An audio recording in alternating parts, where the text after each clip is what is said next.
দেখুন এই ভিডিওটা পড়ন্ত দুপুরে বৃষ্টি ভেজা দিনে 480 ফুট বোরিং করে সেখানে পাইপগুলো নামানো হচ্ছে এবং টাওয়ারের মাধ্যমে পাইপগুলো উপরে একজন বসে ধরে রাখছে আর নিচে থেকে 4জন পাইপগুলো নিচের দিকে নামানো হচ্ছে।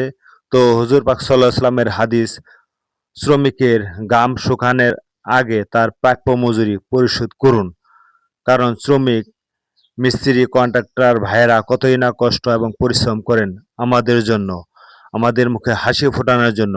আমরা যদি তাদেরকে একটু সহযোগিতা এবং আপ্যায়ন করি তাহলে আমাদেরও সেই কাজগুলো ভালো হয়। তাই আমরা প্রত্যেক বাড়িওয়ালা ভাই তাদেরকে যথাসম্ভব ভালো ব্যবহার এবং ভালোবাসা দেওয়ার চেষ্টা করিব। দেখুন কিভাবে পাইপের সাথে আঠা দ্বারা সংযুক্ত করা হচ্ছে। সকলে লাইক কমেন্ট ফলো শেয়ার করে থাকবেন।